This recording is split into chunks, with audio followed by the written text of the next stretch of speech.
भाई मेरा ना मोदी जी की टीम से एक अनुरोध है कि भाई जो स्क्रिप्ट राइटर मोदी जी को दे रखा है, जो मोदी जी की स्पीचें लिखता है, भाई उसको बदलो। ये छोटा मोटा यूट्यूबर ध्रुव राठी ये 24 घंटे पहले गैस करके बैठा है कि मोदी जी क्या बोलेंगे, और वही बोल दिया मोदी जी ने। कमाल है यार।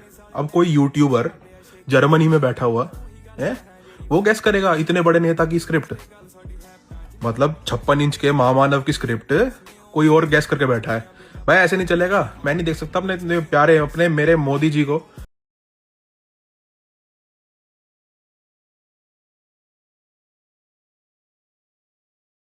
हैरान मत होना, कुछ दिनों बाद प्रधानमंत्री भी अपने भाषणों में जाकर कहने लगे, मेरी माताओं बहनों देखो। देश की माताओं बहनों और बेटियों से बात करने के लिए आया हूं।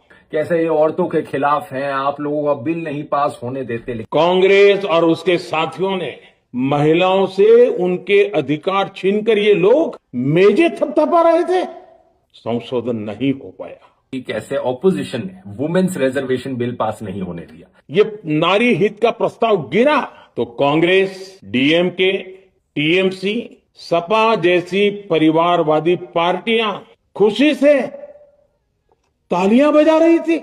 लेकिन सच बात यह है कि वुमेन्स रिजर्वेशन बिल तो 2023 में पास हो गया था 454:2 के वोट के साथ। तब किसी ने अपोज नहीं किया था उससे। असलियत में जो बिल नहीं पास हुआ ये एक डीलिमिटेशन बिल था, जिस पर वुमेन्स रिजर्वेशन का मुखौटा लगाया गया था। आने वाली अनेकों पीढ़ियों तक इस निर्णय की चर्चा होगी, इस दिवस की चर्चा होगी। मैं पूरे देश को नारी शक्ति बंधन अधिनियम संसद के दोनों सदनों में और भारी बहुमत से और राज्यसभा में तो सर्वसम्मति से पास होने की बहुत बहुत बधाई देता हूं।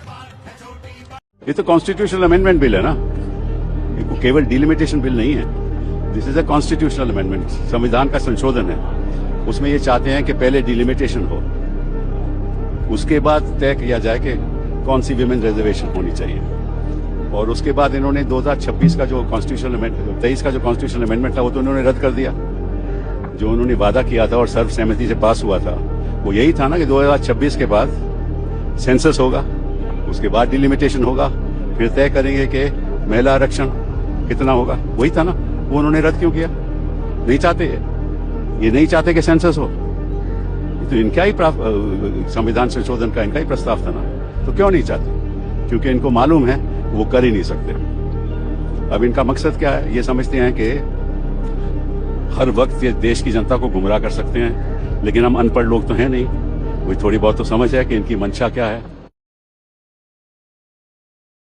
उत्तर भारत के राज्यों ने अपनी आबादी इतनी बढ़ा ली है कि जो नई सीटें बढ़ेंगी उसमें से 70-80% नई सीटें उत्तर भारत के राज्यों को ही मिलने वाली हैं। तो जो अनुपातिक शक्ति है दक्षिण भारत की, जो रिलेटिव स्ट्रेंथ है उत्तर की तुलना में, वो एकदम कम हो जानी है।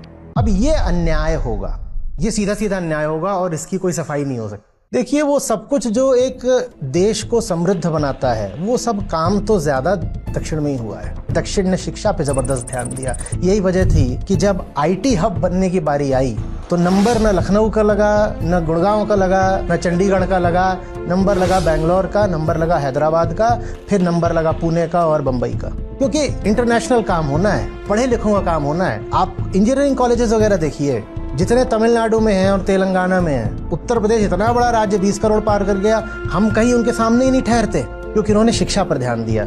हमने रूढ़ी और परंपरा पे ध्यान दिया। हमने कहा हम तो यहीं जमे रहेंगे और जैसे हम तक आज तक रहे वैसे ही रहेंगे, हम ना बदलब। और यही मैं उत्तर भारत को समझा रहा हूँ। लोगों को लगता है कि क्या आहत कर रहा हूँ उनको। हम जिस चीज को अपनी संस्कृति कहते हैं वो वास्तविक धर्म से बहुत दूर आ गई है, और हम जिसको अपना धर्म कहते हैं वो लोक धर्म दर्शन से बहुत दूर आ गया है। ये समस्या है उत्तर भारत में।